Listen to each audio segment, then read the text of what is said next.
Thursday evening, everybody. Welcome to the Porch. It is a Volquest baseball podcast. I am your host, Eric Kane. Got a lot to get into here today. Tennessee returns home to take on Missouri at the friendly confines of Lindsey Nelson Stadium, bumping up a day this weekend, back-to-back Thursday through Saturday series for Missouri at home, and then next week, Florida on the road. So a little bit of a shuffle, but a whole lot to get into, and we'll get into that with Luke Lipsius later on in the show, former Tennessee first baseman, former home run champion for the volunteer program. Of course, we know now it's Christian Moore and Blake Burke battling that out at career home runs number 46 and 44, respectively.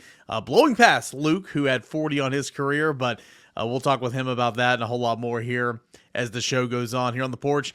Presented by our friends at Spivey King and Spivey LLP, Matthew A. Spivey, J. Matt King, Richard A. Spivey. Yeah, I saw Matt King. He was up there with his son Mason. Shout out to Mason. Billy Amick is his favorite player, and they were up there in Lexington at Kentucky, taking in all that was Game 1, and I believe they saw Game 2 as well. But really, really great people, big-time Tennessee fans, and if you have a problem, they can find a solution for you. T and Trial Lawyers. They specialize in criminal defense, family law, and personal injury, examples of which can be DUI, homicide, assault, wrecks, personal injuries, all that and more. 80 years of combined experience. Spivey King and Spivey LLP can help you if you have a need. Free consultation at 423-245-4185. Visit them online at SpiveyKingandSpiveyLLP.com. So couldn't do the show without our friends, our partners, Spivey King and Spivey LLP. Second straight year they have been a part of the Porch, and of course they were a part of a little bit of the Rocky Top Rewind this past football season as well. So great people there. Thank them as always. So Tennessee and Missouri. I got to be honest with you, not as much juice heading into this one as it was this time last week, heading into Missouri or heading to Kentucky for the 4-3 matchup. And of course, Tennessee prevailed 2-1. Talked about it in 3-2-1 a little bit on some shows earlier in the week, but really, really good series win for Tennessee. Just cardiac kids, no quit in them, finding ways to win. And I thought the last couple of innings of Sunday's game was just what I love about baseball so much. And you had, pinch hit opportunities. Cannon Peoples comes in, bases loaded, sac fly to give Tennessee one of the leads in that game. That was big for him as he's obviously struggled this year. Christian Moore was the story of the day. Of course, Kavares Tears had a 2-run home run as well in that Game 3. But mixing and matching. You pinch hit for Hunter Inslee in that situation, so that means Kavares Tears is. Maybe it wasn't that situation. It was one of the situations. So that means Kavares Tears has a slide over and play center field. He did that for the 8th inning, but when Tennessee got that lead back, you defensive substitutions with a couple-run lead with Ariel Antigua at short, and then Colby Backus in center field, and boy, did he play well, defensively that inning. And, of course, he was rewarded for the start, his first ever on Tuesday. We'll get into Colby Backus here in a moment, but love that about the sport of baseball, just the mixing and matching and managing and all that. So not as much juice going into this one, but hey, Missouri is a team in the SEC, and every team in the SEC is good enough to get you. I tried to point that across in the 3-2-1. I think a lot of people were giving me some some slack on it a little bit in terms of what a bold take. But I mean, you guys know where I'm coming from. I mean, you don't come to play. Teams like Missouri can still beat you, but Tennessee should sweep. Missouri's not a good baseball team. 19-23 on the season, 6-12 in SEC play, last in the SEC standings, and it is a new regime for Missouri, and I'll tell you about that regime here in a moment. But Tony Vitello, not mincing his words whatsoever about the past regime and the former head coach for the Missouri Tigers. Here's what he had to say a little bit on Missouri's team this year, and a little bit about the prior regime and how he was not a fan. Yeah, I mean, I think it's a real balanced lineup, similar to Kentucky's 2 switch, 2 left, a handful of righties is their typical lineup. So a similar look with that balance. They've been pitching it well, in particular in Game 2s. But overall, just they're playing the game the right way. I mean, Carrick Jackson replaced me when I left Missouri, and he had been doing all kinds of stuff in the baseball world. He's now the head coach there, and Coach Jameson, who I played for and I owe a lot to, is now the pitching coach. And Bryson LeBlanc recruits for him. I recruited Bryson. So not only a familiar jersey, but familiar faces. And those group chats and things like that, I choose to not be a part of because I'm this guy.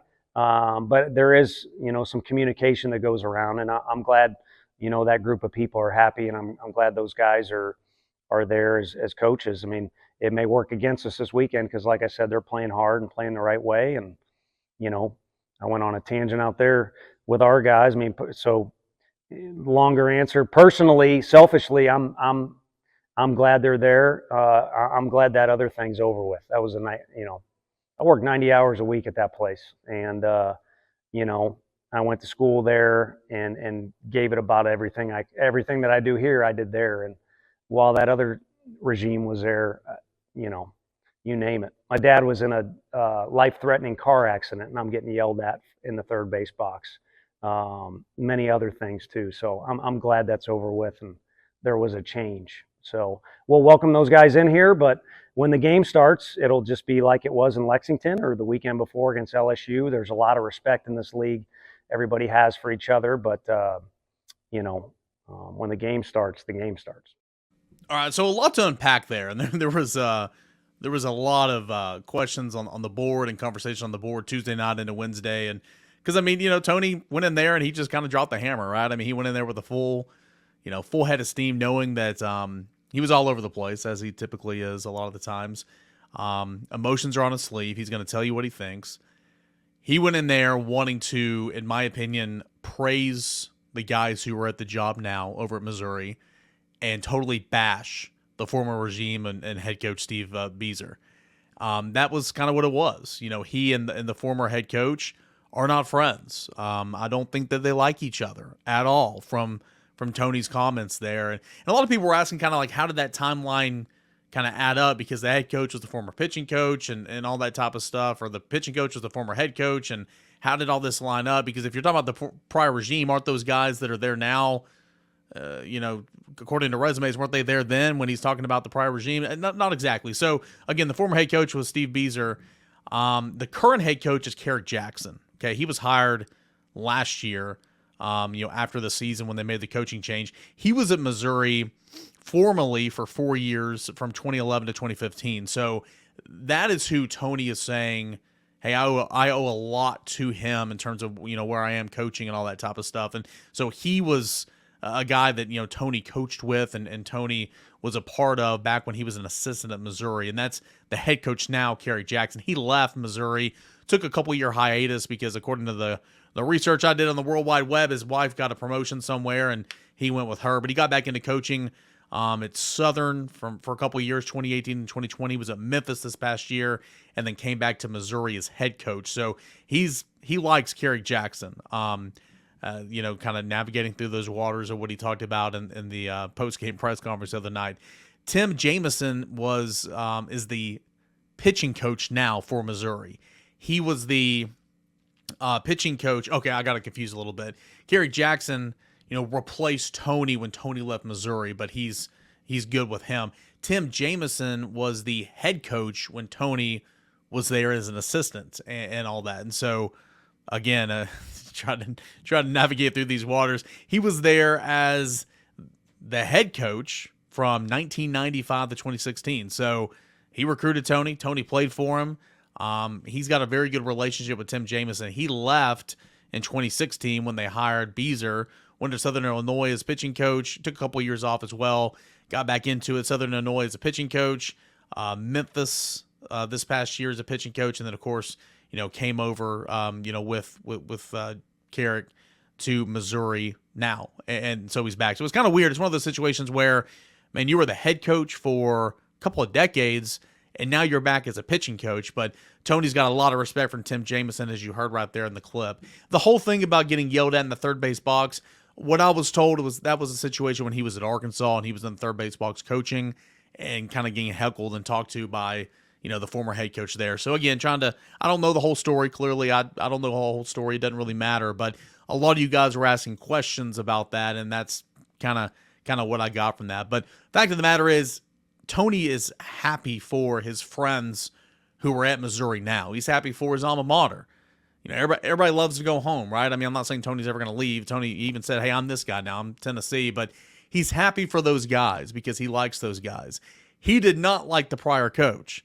and he let that be known. He's at Jacksonville State right now. He went and got A.J. Causey from the transfer portal, took his best arm immediately when he got the job. And so I'm sure he's going to go and try to plug some of those guys that enter the portal this offseason and next offseason as well. But I think he's happy for that regime, but also knows, hey, there's a lot going on right now in terms of what they're trying to deal with. And I remember going through that my first year here at the University of Tennessee. So that's a little bit about the post-game comments that created a lot of the stir here this week. But a little bit about Missouri. I mean, they're going through their struggles, and they're 19-23 on the season, 6-12 in SEC play. They are in dead last in the SEC East standings. They were swept by Arkansas and Vanderbilt. They've lost series to LSU, Georgia, and Kentucky. The lone bright spot so far for the Tigers in SEC play was a 3-game sweep of Florida at home a couple weeks ago. And, of course, Florida is just right above them in the SEC standings in 6th place. And Tennessee, again, Missouri this weekend on the road at Florida. It's never easy in the Southeastern Conference. Florida team, still a lot of talent, of course. Scares you a little bit, but you should be stacking some wins. I don't care the name across the front of the jersey. I mean, I understand Florida's got a lot of talent. They're coached well, and I understand they got Caglione there that can do a little bit of everything. But these next 2 weekends, I'm not going to say you better, but you really need to be stacking some wins on top of one another.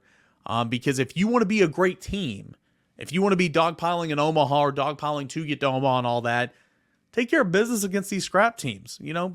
Call them what it is. Scrap teams this year is what it is. People can say that about Tennessee as well, though. That's why you got to bring your A game last year before Tennessee turned it on. So it's never going to be easy. But given the production so far this year, hit them while they're down. That's what Tennessee needs to do this weekend against Missouri and next weekend against the Gators. But more on the Gators next week. Missouri pitching-wise, at the time I'm recording this in real time, I haven't got the starters for Missouri, but it's kind of been a mixed bag. Logan Lunsford's been the righty the last couple of weekends, 1-3, 7.44 ERA. Javin Pimentel has been the number 2 starter, a lefty, 2-2, a 3.73 ERA. He's pitched, and Tony even alluded to it. They've had really good pitching in games too, with this cat. And then last week, they went with a reliever making his first start of the season, Ian Lose, but Ian Lose has started many games throughout his career, an 0-2 record, a 5.40 ERA. That's what they went with last week. Lunsford started each of the past 6 Fridays after starting the season as the Sunday guy in the rotation. But he started the past 6 Fridays. He's got an ERA of 7.44. It's not very good. Partially due to a really rough start of the season where his first couple of starts he got blown up, but he rebounded. However, he did get rocked for 8 runs off 7 hits and only 2 2/3 last weekend against LSU. So that's a little bit about Logan Lunsford. Javin Pimentel is a lefty. Moved in the weekend rotation around week 3, week 4 of the season. Primarily been the Saturday guy in SEC play, games 2. Easily owns the best ERA of qualified starters on the team at 3.73. He was picked apart by Georgia a couple weeks ago, allowing 7 runs in 3 innings and a third, but he's made it through 5 innings in 5 of his 10 starts, which is a lot more than you can say about a lot of the pitchers on this roster. Started his career at Arizona, but he's been really solid for Missouri this year. 43 strikeouts, 13 walks, opponent batting average only 205. So he's the one to watch out for, the number 2 starter. And then a little bit more about Ian Lose. Again, he's been in the rotation in its past, not this year until last weekend. He tossed 3 scoreless innings against LSU. I'd assume they're going to go that route again. He's been plagued by injuries. I think that's why he wasn't starting this year. He's had Tommy John in the past. 13 appearances so far this season, 1 start, 0-2, 5.40 ERA, 23 innings and a third, 23 strikeouts, 14 walks, but opponents hitting 261 against him, and that is Ian Lose, a lefty. Some other guys who have made starts and who you will see at some point this weekend, one way or another. Righty Bryce Mayer, 1-5, 6.30 ERA. He was the opening day starter, and it was not good. He got demoted after 5 starts. Carter Rustad, 4-5, 5.87 ERA. He was the Saturday guy to begin the season, shifted to Sundays, and now he's more in a piggyback type role, long relief. Jacob Peden, 3-1, 4.71 ERA, leads the team with 3 saves, 15 appearances as well. That's a team high. Ryan Magdick is probably one of the more relied upon relievers for Missouri. 1-1 record, 2.84 ERA, and 10 appearances. But overall, Missouri ranks 11th in the SEC in team ERA at 5.73. They sport the 4th worst opponent batting average as opponents are hitting 259 against them. 3rd lowest strikeout total at 353, and they've given up the 2nd most hits in the league at 359. Tennessee's offense will have a chance to feast against whoever is on the mound for Missouri. You look at the bats, they rank last in the conference with the team batting average of 250, last in slugging percentage, last in on-base percentage, last in runs scored, last in RBI, last in home runs, last in total bases, and lead the league with 420 strikeouts. So what I'm trying to say is, offense is not very good at all. They stole 53 bases on 67 attempts so far this season, so that's something to pay attention to. If you want to look at some of the highlights in the order, Jackson Lovich, he's the DH. He leads the way with a team best 282 average. For those that qualify, he hits in the 3-hole. 7 home runs, 27 ribbies. That's 2nd on the team. 3rd with 27 runs scored. He's 3rd with 24 runs scored RBI on the season. 3rd baseman, cleanup hitter, Trevor Austin. He's the power source, 9 home runs, 27 ribbies. 1st baseman, occasional outfielder, Brock Daniels. He's moved into an everyday role here lately. He's logged a 351 batting average over 74 ABs, 4 homers, 26 ribbies, 7 stolen bags. Catcher Jadir Hernandez, 286 average through 108 at-bats.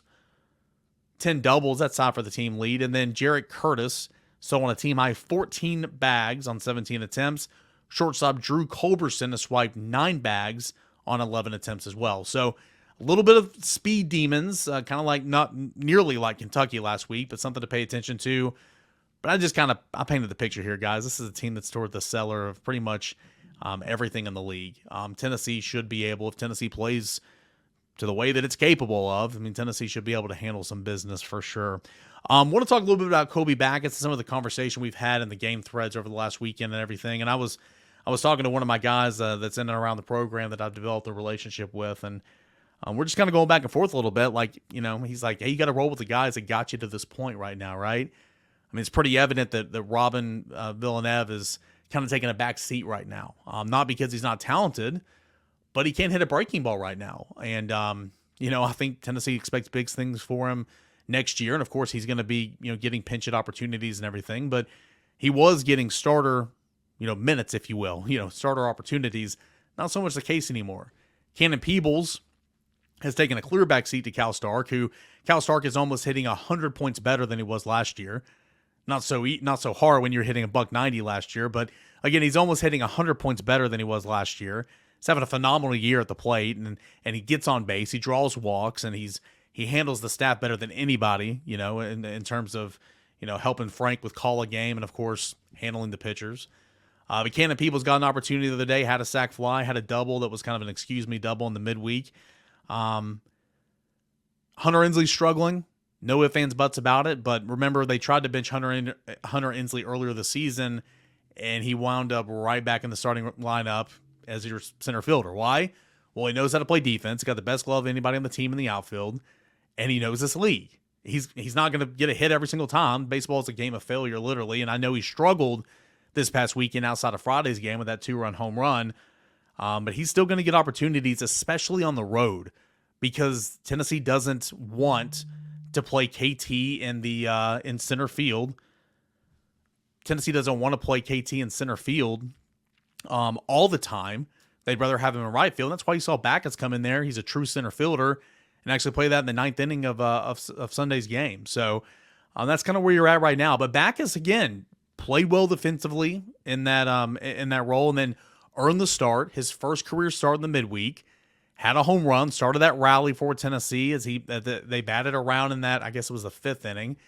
And so I don't think Backus will be an everyday player ever on this team, barring injury, but he should get some more opportunities. He's a good base runner. He's a good defender. He can hit a fastball over the mountains. The thing about him is breaking ball off speed. But as long as he continues to take advantage of those opportunities, he's going to get them. So while Hunter Inslee's struggling, it's a good opportunity for Backus. I don't think he's going to be the starting designated hitter because you'll still have, depending on who's the lineup, Bargo, Robin, Peebles, Chapman, all fighting over those DH opportunities. Inslee as well when he's not in the lineup. So Yeah, I mean, I think that there's some opportunity there, but I wouldn't say like, oh, we should go ahead and pencil in, Colby Backus because he's in a hot streak right now. Just let him be your DH. There's a lot more to it than that. Baseball is a game of failure. Literally, you fail out of 10 times. If you fail 7 times, you're a Hall of Famer, right? I mean, that's just kind of the way this sport works. And so I think a lot of times we get too caught up in every single pitch or every single at bat when you got to step back and look at what you've done over the course of a week or over the course of a series or over the course of a season or whatever. That's just the beautiful thing about baseball. So anyway, long story short, I kind of rambled on there. I think Colby Backus has earned the opportunity to get some more opportunities. But in saying that, I don't know if that means he's going to be the starting DH on Friday, because I don't necessarily think that's going to be the case. However, if you do want to toy around with him in the lineup or whatever, this would be the weekend to do it for sure. But it's a great problem to have if you're Tony Vitello, because it means you're creating more and more depth, and you're going to need that depth as the season goes along, especially on the mound as well. Starting pitching for this weekend. So I went over who are we playing this weekend? Who's Tennessee playing? I went over Missouri's. This weekend it's going to be Stamos on Thursday in the Open, Beam on Friday, and then Tennessee officially put out a TBD on Sunday. I think what that kind of means is maybe if they have a need for Xander kind of in games 1 or games 2, then they'll use them. But if not, they'll hold Xander off and he'll start game 3, because that's kind of been his role here in the last month or so. Kind of interesting that you're getting a TBD on Sunday, but I think, again, just kind of where you are, and it's a short week, and Banky threw, well into the 4th inning the other day, and Phillips has already, thrown a lot this week, going back to Sunday, and of course what he did on Tuesday. So I think because it's a short week, you want to give yourself some more options, and that's why there's that TBD on Saturday for game 3. Whereas if you need Xander in game 1 or game 2, you throw him and then you figure game 3 out. So if all goes according to plan and you get some good efforts from AJ Causey and a piggyback and Aaron Combs and Nate Snead and of course Beam on Friday and all that, then you should expect to see Xander Seacrest out there on Saturday for game 3. But nonetheless, that's kind of what Tennessee's rolling with this weekend. Okay, so I talked a lot, more than I usually do. Let's get to VFL, former Tennessee Gold Glove first baseman, all SEC academic, played here for a decade. One of the great ambassadors for the University of Tennessee, that is Luke Lipsius. He is coming up next as we continue on with the Porch. But before we get to Luke, I do want to remind you guys about my friends over at Spivey King and Spivey LLP. If you got a problem, let them find a solution for you, T and Trial Lawyers. They specialize in criminal defense, family law, and personal injury, examples of which DUI, homicide, assault, car wrecks, personal injury, divorce, custody, alimony, parental rights, all that and more. You can get help with Spivey King and Spivey LLP.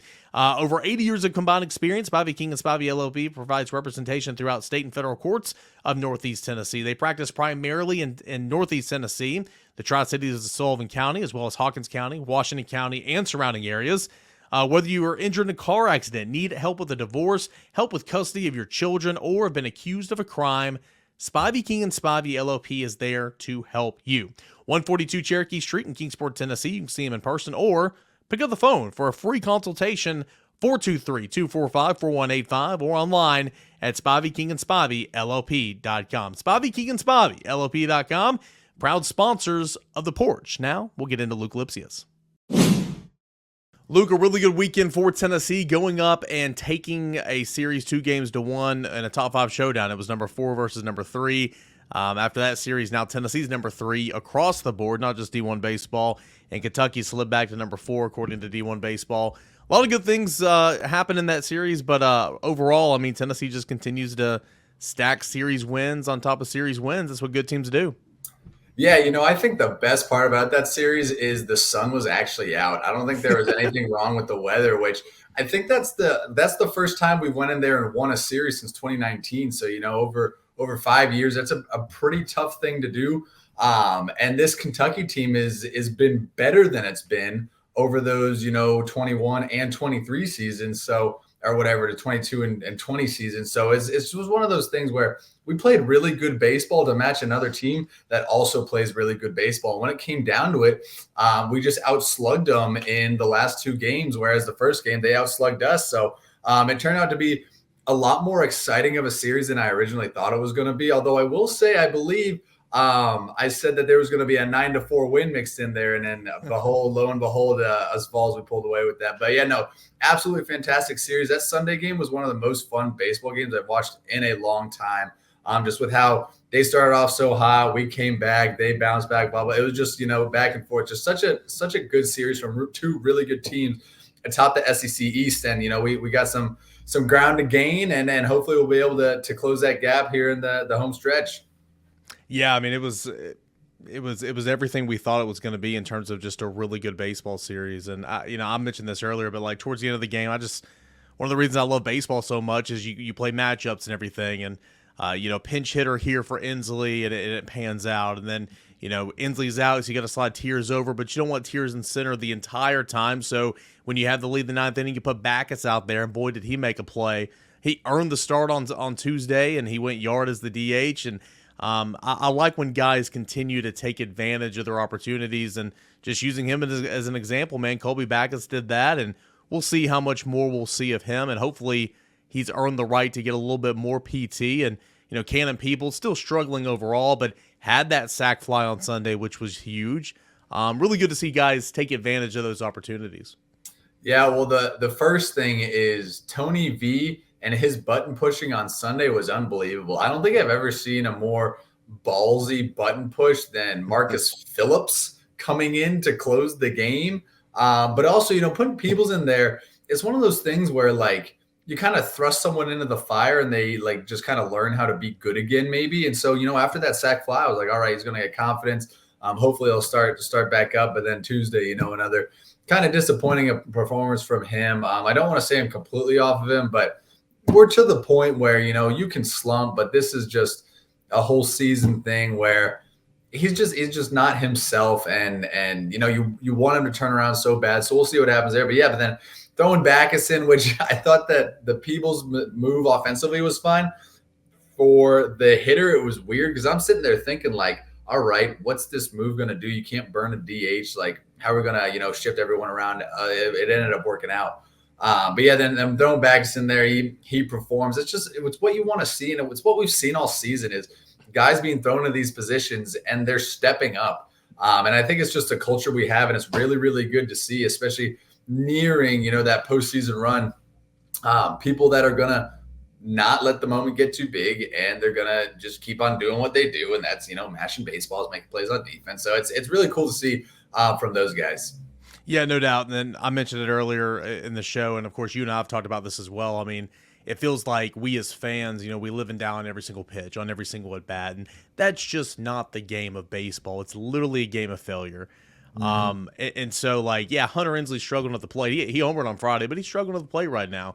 Cal Stark is not going to get a hit every single time, but Cal Stark's hitting a lot better than he normally does. But those are the guys. And I'm not saying you've given up on Peebles and you're giving up on Robin or, any of those guys. They're still going to have their roles and pinch hit, and just like on Sunday. And again, if you take advantage of your opportunity, you'll get another one. But like I was talking to somebody over at the program the other day, it's like kind of ride with the guys that got you here. You've lost 7 games, and you've lost 7 in 41 games this year.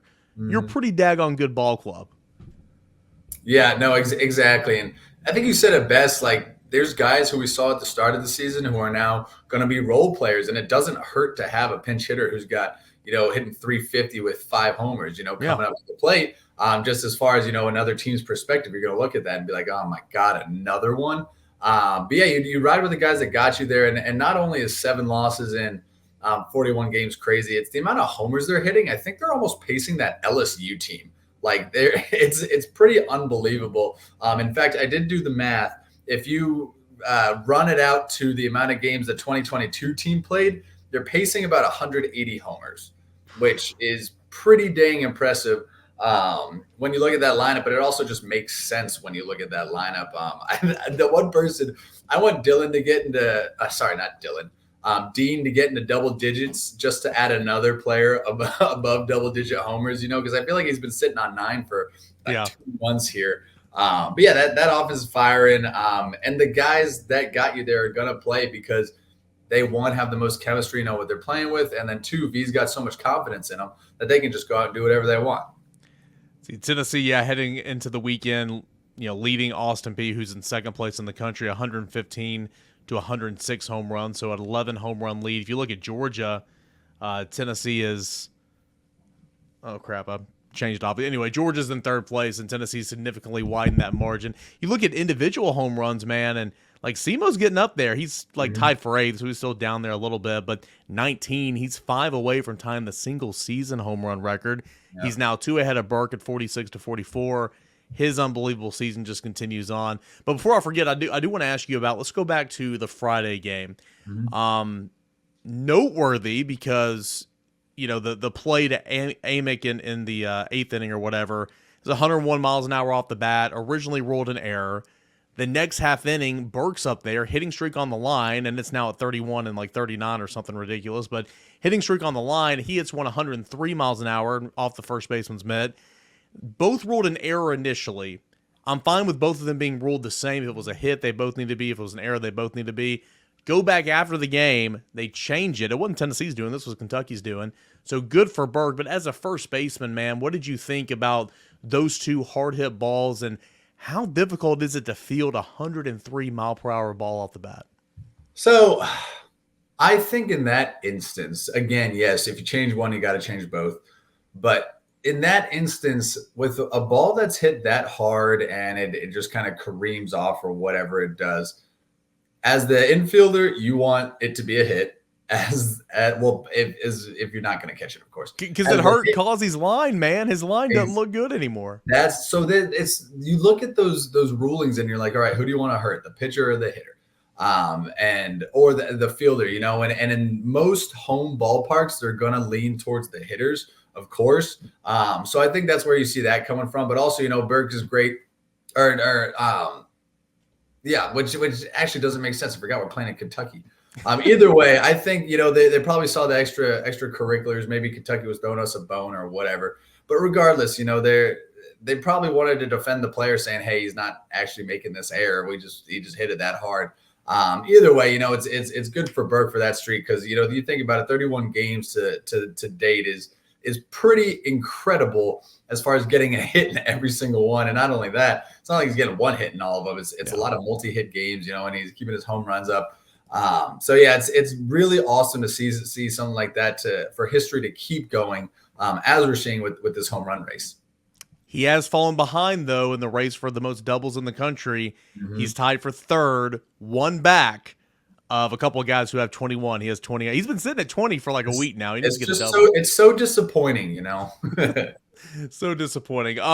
What did you think about the early hook for Chris Stamos? Having that security blanket with AJ Causey for that situation, love it. But Stom's going to get the start again tomorrow, so that's good. But early hook, it worked out. Stranded 2 and got out of that first inning scoreless on Friday.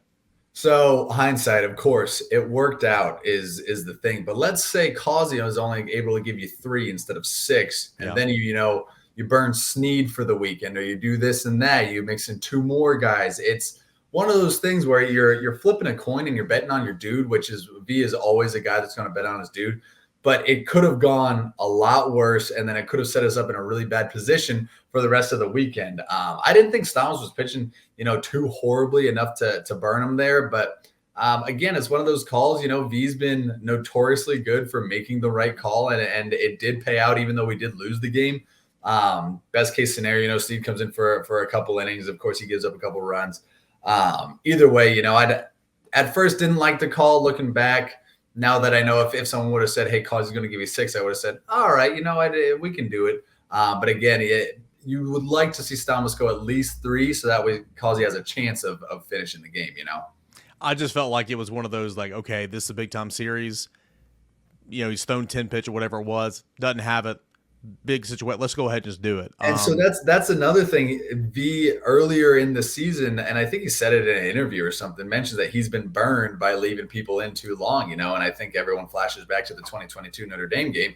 But he probably was thinking that, and I believe there was an instance last weekend where the same thing happened. There could have been it was a pivotal, ride him or don't, and he made the switch, and it did work out again. So I think we might see a little bit of shorter leashes on guys, just because it's had success.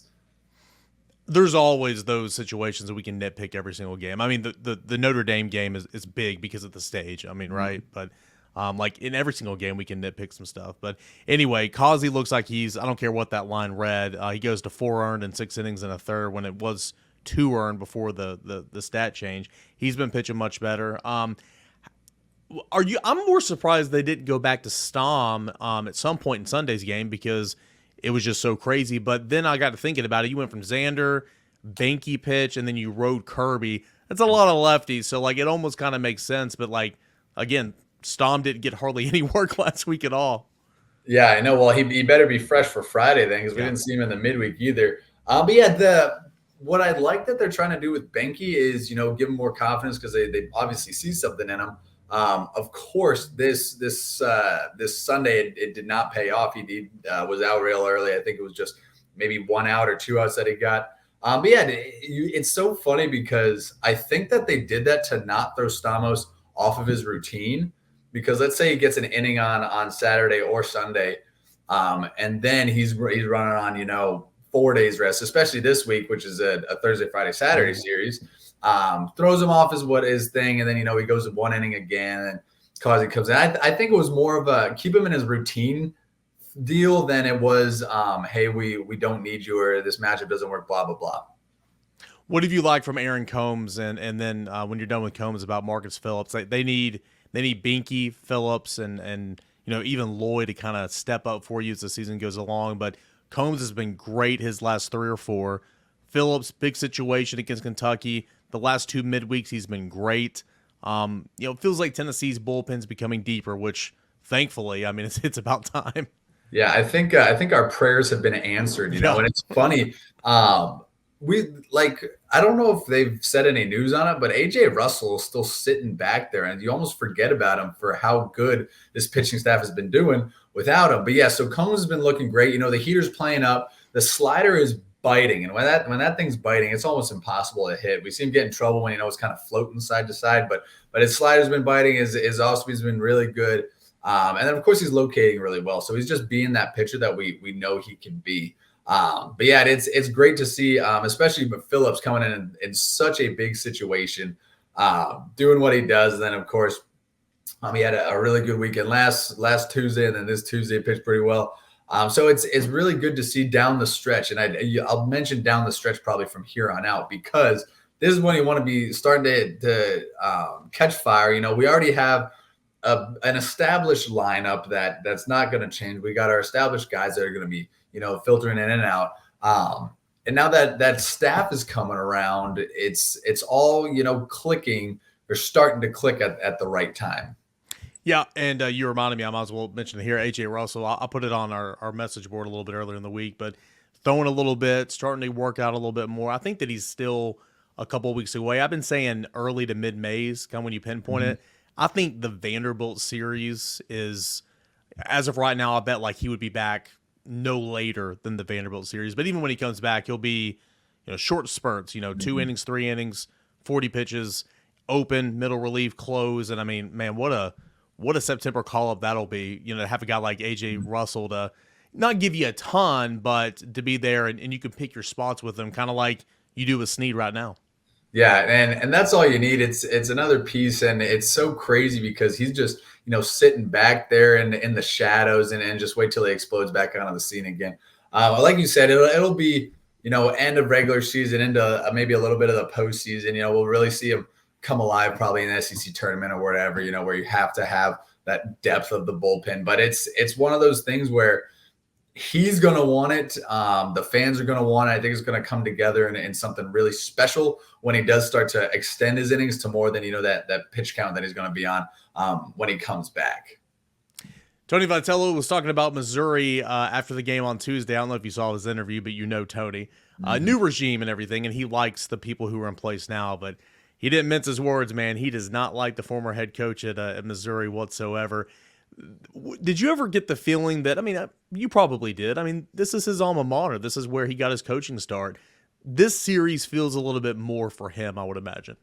It always does, and everyone knows it. Arkansas was a little bit heightened as well just because he comes from there. But so Missouri, it's funny, in 21 or 2, whenever we played at Missouri when I was on the team, we went, and so we always do this. We always go on Thursday. We have a hitting session. Actually, Friday morning we have another hitting session, and it's just it's get everyone loose, whatever. We normally do it at their batting cages at their facility. Well, Missouri, of course, with this old head coach, would not let us go to their batting cages. So of course we had to pull some strings, get us into some other cages elsewhere.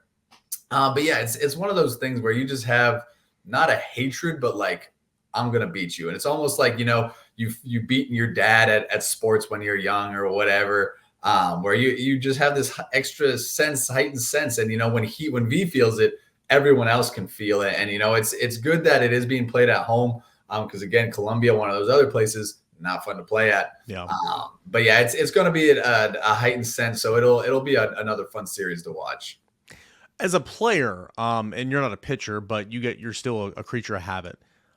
When you have to change from, and really Tennessee, it works out well this year because the Thursday through Saturday series are back to back. It's this week and next week, but going from that Friday, Saturday, Sunday to Thursday, Friday, Saturday, for you, in your preparation, anything change? What's the biggest difference there? No, I think the general sentiment around the team is like, yes, we get to play quicker. Not only do you have your Thursday night practice on Wednesday night, but then also we're not going to lie, the back half you have Saturday night off. So like you don't have to worry about a Sunday game, which that 2021 and 2022 team. Our mantra was, you got to fight for your right to party, and you get to party on one of the fun days. But no, everyone likes a Thursday, Friday, Saturday series. There's more hype with it because you are playing on Thursday when less people are playing. And then, of course, you finish on Saturday and you get to blow off the rest so you can really focus on, hey, lock it in for this 2-3 days. We're going to get after it during these games. Because we know we have that Sunday off day, and then Monday usually will be another lighter practice day. So I think Thursday, Friday, Saturday series were much more look forward to than a normal Friday, Saturday, Sunday series. Yeah, makes sense. I know. Again, I don't expect you to know a ton about Missouri because I'm sure of all the SEC baseball you want to be watching, Missouri's not up on that list, but. Mm-hmm. You look at them, I mean, they're, pitching staff 11th in the SEC at the ERA, fourth worst opponent batting average, third lowest strikeout total, giving up the second most hits. Offensively, they're last in average, slugging, on base, runs scored, RBI, home runs, total base. I mean, they've struck out the most in the league. They're last in the SEC East, knowing that you're still capable of winning a game if you don't come ready to play. As a player, again, how do you approach a series like this when you should beat the crap out of them, but you can't act like it's assumed, right?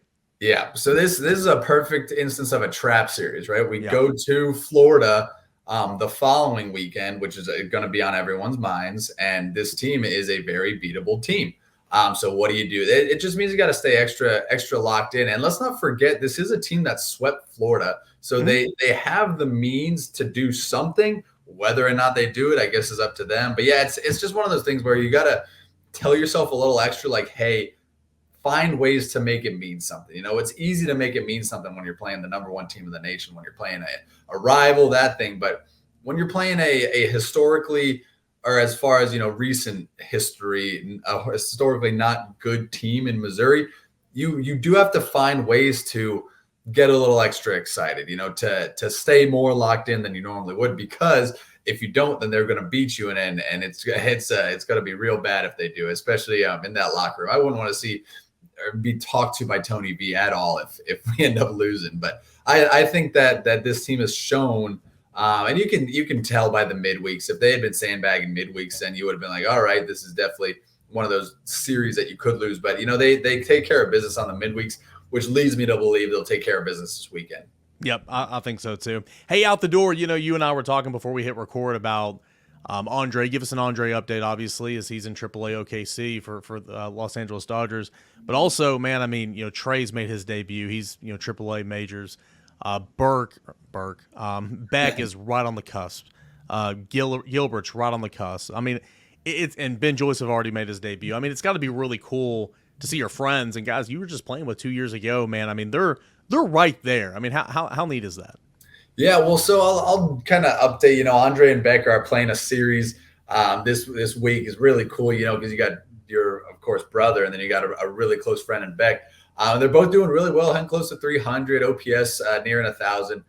So they're rocking it in AAA. I think Beck will be the next guy that gets called up. I haven't really checked in on Gilby. I got to go do that. But like you said, those guys that you are not, removed from, that we're at an arm's length with, and they're making their big league debuts is just so cool. And it's a testament to the program and what Tony B's doing, because I know he's sending them texts and he's calling them and doing all that stuff with them. So it gives you just a sense of pride, like, hey, like I went to battle with those guys and now they're doing such big things. It's just a really cool feeling when your close friends accomplish what they accomplish. And yeah, it's so neat. Well, it's cool to watch from afar. I can only imagine how it is for you, and of course your brother, who's already been doing his thing and is going to be back in the show here pretty soon as well. So, Luke, man, appreciate it as always, and let's root for a sweep this weekend. I sure hope so. Let's do it. Great stuff there from Luke Lipsius, former Tennessee first baseman and co-host 2 years running here at the Porch. Always enjoy getting his perspective on the game. We talked a lot about what's been going on with Tennessee, starting pitching. Moving up a day in terms of the series, Friday, Saturday, Sunday to Thursday, Friday, Saturday, that adjustment, all that and more. What he's thought about Blake Burke and Christian Moore, Tennessee's bullpen. Always enjoy getting the thoughts from Luke Lipsius. Enjoy you guys as well. Your interactions on the game thread have been top-notch this year. Can't thank you enough for all of that, and looking forward to doing it again this weekend. Thursday, Friday, and Saturday, Tennessee against Missouri.